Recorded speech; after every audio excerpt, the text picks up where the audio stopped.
Bonjour à tous, bienvenue sur ma chaîne, bienvenue aux nouveaux abonnés et je remercie les abonnés pour votre fidélité.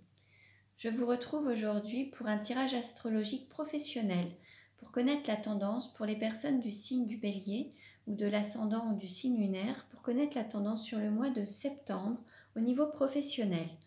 Donc pour cela, je vais utiliser différents oracles. Vous pourrez retrouver les références en barre d'infos. Il s'agit d'un tirage général, ça ne parlera pas à tout le monde. Pour une guidance personnalisée, vous pouvez me contacter. Tout est noté également en barre d'infos. Je vous invite également à aller consulter les autres vidéos concernant vos ascendants et signes lunaires pour avoir des compléments d'information. Alors, on va voir déjà quelles cartes représentent les béliers sur le mois de septembre au niveau professionnel. Quelles cartes représentent les béliers? Alors, on nous dit « Je suis de bonne humeur ». Donc là, les béliers, apparemment, sur le mois de septembre, tout va bien se passer. Vous serez de bonne humeur ou d'humeur constante. Alors ensuite, quel message pour les béliers au niveau professionnel pour le mois de septembre? Quel message pour les béliers au niveau professionnel sur le mois de septembre?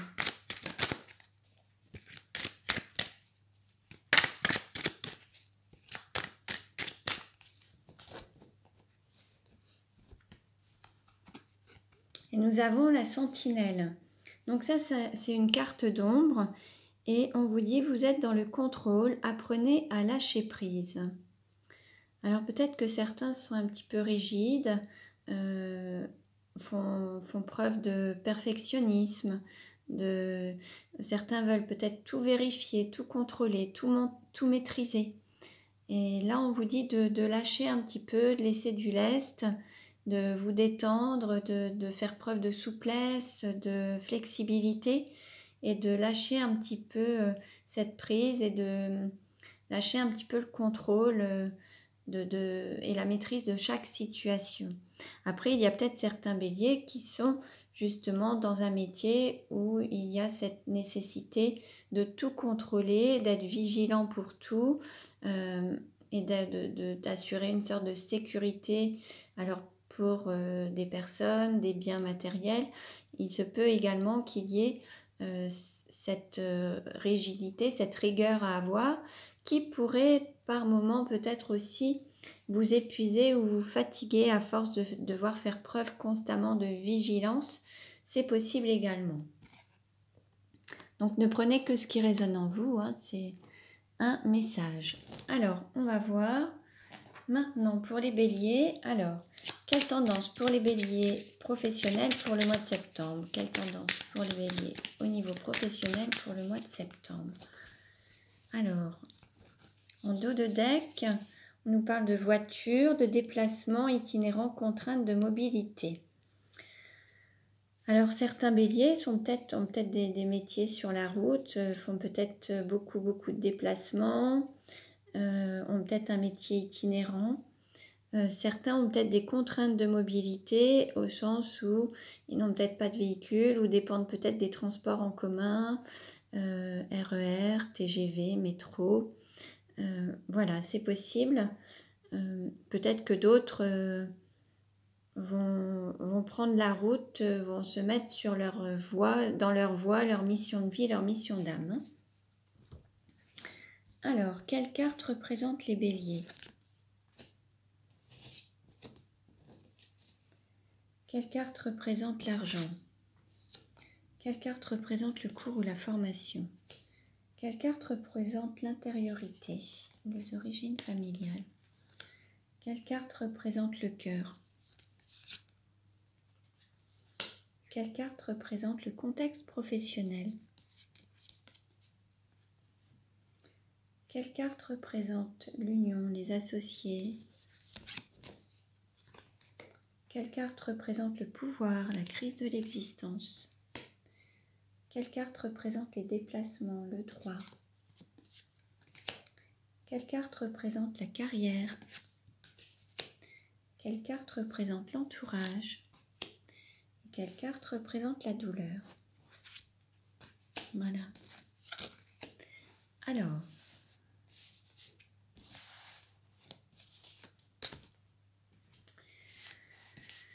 Alors, pour les béliers sur le mois de septembre. Alors, la carte qui représente les béliers, alors on nous parle de supermarché, grande distribution, achat et rentabilité. Peut-être que... Alors, il se peut que certains travaillent dans la grande distribution ou dans un service achat ou dans des services ou dans une société où il y a une demande de forte rentabilité, alors avec beaucoup de productivité, comme un travail à la chaîne, ou peut-être que certains sont très axés sur la rentabilité de leur entreprise, peut-être certains sont autonomes ou autodidactes ou indépendants, et l'objectif c'est de rentabiliser son activité professionnelle. Alors, concernant l'argent, on nous parle d'esprit d'équipe, de cohésion, de travail d'équipe, de collègues, de compétition. Alors, on va dire que là, vous pouvez être dans une société où vous travaillez en équipe, où il faut se serrer les coudes, il faut faire preuve de cohésion. Et puis, peut-être qu'il y a un côté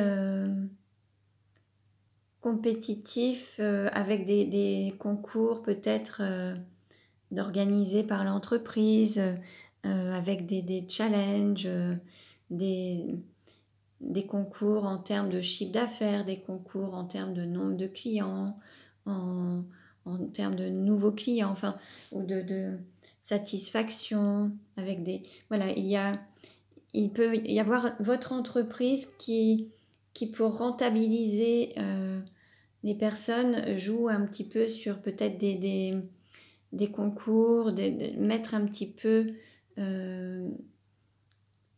alors faire en sorte qu'il y ait ce travail d'équipe, mais qu'il y ait vraiment des challenges dans l'entreprise pour que vous puissiez avancer ensemble ou répondre à certains challenges ensemble en tout cas. Pour ce qui est du cours ou de la formation, alors on nous parle d'agenda, de rendez-vous, d'entretien d'embauche, d'entretien annuel, service administratif. Là, peut-être qu'il va falloir apprendre à gérer son agenda, à gérer des rendez-vous. Alors, ça peut faire partie d'un concours d'entreprise. Il peut y avoir une prime en lien avec X rendez-vous réalisés par semaine ou dans le mois, avec un objectif atteint et avec une prime au bout, avec un certain nombre de rendez-vous réalisés ou un certain nombre d'entretiens. Ensuite, il peut y avoir aussi une gestion d'un agenda, gestion de son emploi du temps, la gestion du temps, gérer le temps et l'urgent et l'important en fait. L'idée, c'est de savoir faire la distinction entre l'urgent et l'important et apprendre à faire la distinction et s'organiser en fait. Gérer son agenda en fonction.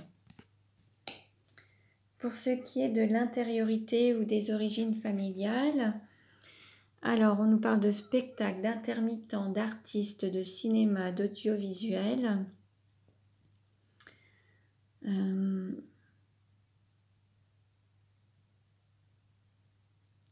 Certains ont peut-être le désir de montrer qu'ils ont réussi professionnellement ou sont dans le monde du spectacle. Ou c'est peut-être votre passion, c'est peut-être ce qui pourrait vous plaire, être dans ce domaine.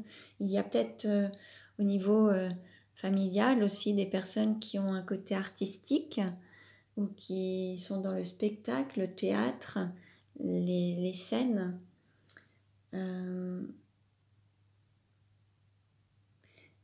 Il y a peut-être aussi une sorte de volonté d'être authentique et sortir d'une forme d'apparence ou de costume. Peut-être que certains mettent des costumes peut-être dans le contexte professionnel et au fond d'eux-mêmes, ils souhaitent être totalement tels qu'ils sont, sans costume, sans apparence. Alors quand on dit costume, ça peut être des uniformes aussi, ça peut être poser un costume ou des vêtements avec une enseigne, un titre, enfin des couleurs. des choses qui rallient un petit peu à une identité professionnelle, hein. Donc voilà. Allez, on continue. Au niveau du cœur, là, on nous parle des étudiants, formation, stage, débutant, job d'étudiant. Pour certains, il va peut-être y avoir une forme de... Vous allez peut-être être formé ou apprendre un métier qui vous fait vibrer. Vous réorienter peut-être vers quelque chose de nouveau ou faire un stage plus en accord avec vous-même. Et peut-être que vous allez reprendre un petit peu un profil étudiant. Peut-être que d'autres sont dans leurs études et sont dans des études qui les passionnent pour faire un métier qui les passionne ou par lesquels ils se sentent appelés. En tout cas, il y a peut-être aussi des périodes de formation ou de stage ou alors de démarrer quelque chose qui vous fait vibrer, qui vous fait plaisir. Au niveau du contexte professionnel, alors on nous parle de vendange, récolter le fruit de son travail, bénéfice, persévérance et automne. Là, il y a peut-être... alors certains sont peut-être dans des activités où il a fallu investir sur du long terme pour pouvoir ensuite récolter le fruit de votre travail en fait. Et là, au niveau professionnel, c'est comme s'il y avait un travail à effectuer mais qui se fait de longue haleine et vous allez pouvoir en voir le bénéfice à force de persévérance. Peut-être que certains vont peut-être récolter des bénéfices ou des primes après avoir eu une forte activité. Là, vous allez enfin pouvoir récolter le fruit de votre travail. On peut parler de contexte lié à un contexte professionnel lié à une saisonnalité, lié à un contexte voilà, avec une forme de saisonnalité. Alors ça peut être en lien avec la nature, mais ça peut être aussi en lien avec un accroissement d'activité, des périodes de forte activité et des périodes plus calmes.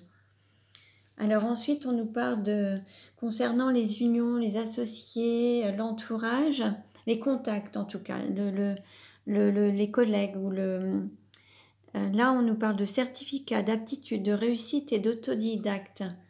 Alors certains vont peut-être apprendre par eux-mêmes, à travers leur expérience, vont se former d'eux-mêmes. D'autres vont bénéficier d'un diplôme, d'une réussite à un examen, vont avoir leur diplôme.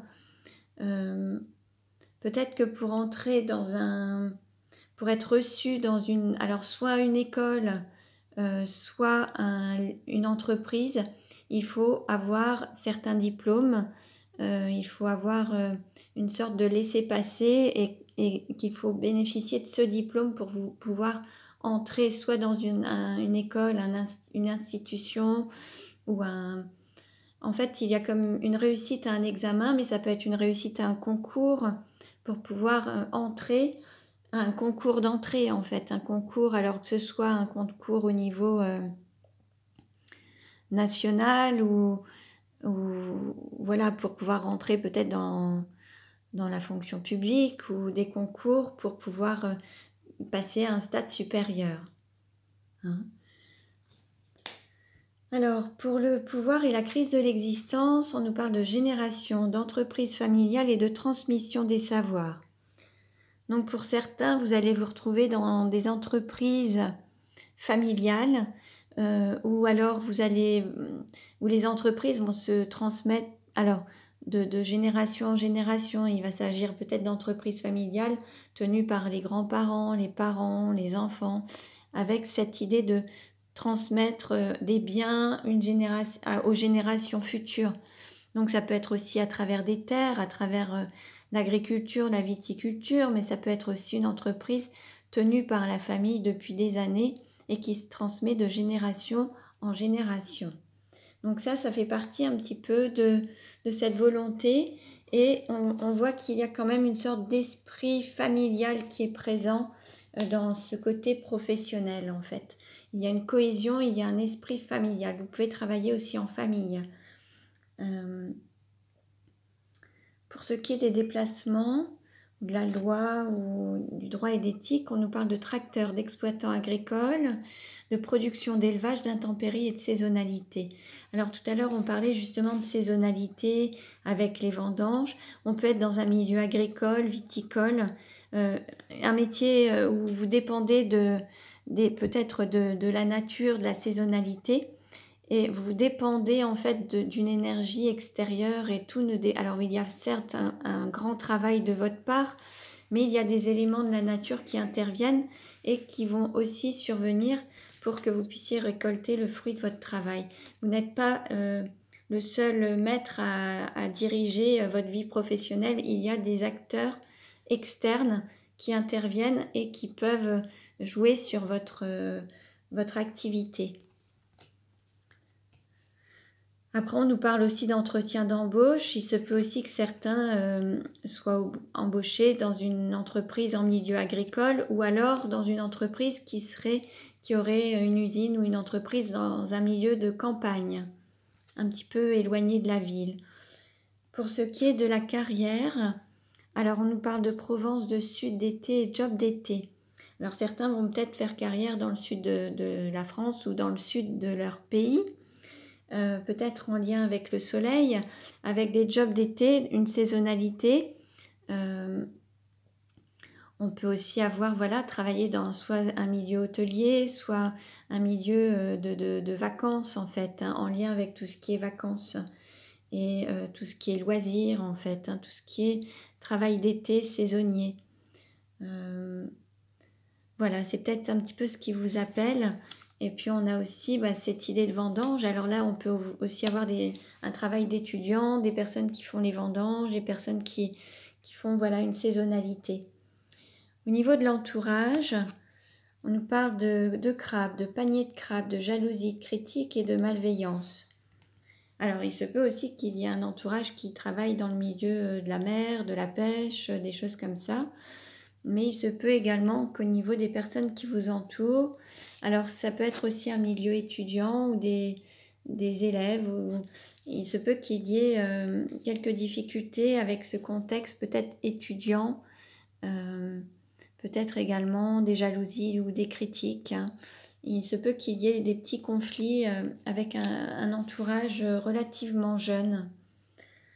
Pour ce qui est de la douleur, on nous parle de vacances, congés payés, tourisme, loisirs, comité d'entreprise, lever le pied, ralentir.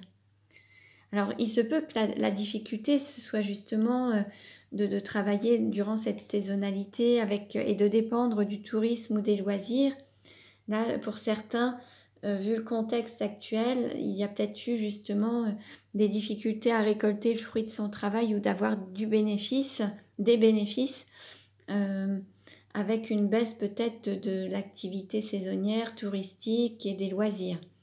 Ensuite, la difficulté, c'est peut-être aussi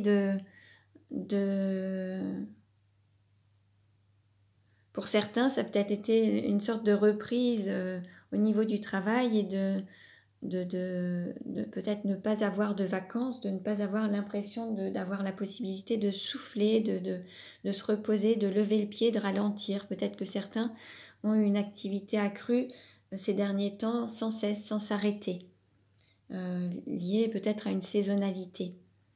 Donc là, on vous dit que maintenant, vous allez peut-être pouvoir lever le pied et souffler un petit peu. Donc voilà pour les béliers, donc ce tirage ne parlera pas à tout le monde, il s'agit d'un tirage professionnel mais qui reste général. Vous pouvez avoir des compléments d'information si vous regardez les vidéos concernant vos ascendants ou vos signes lunaires.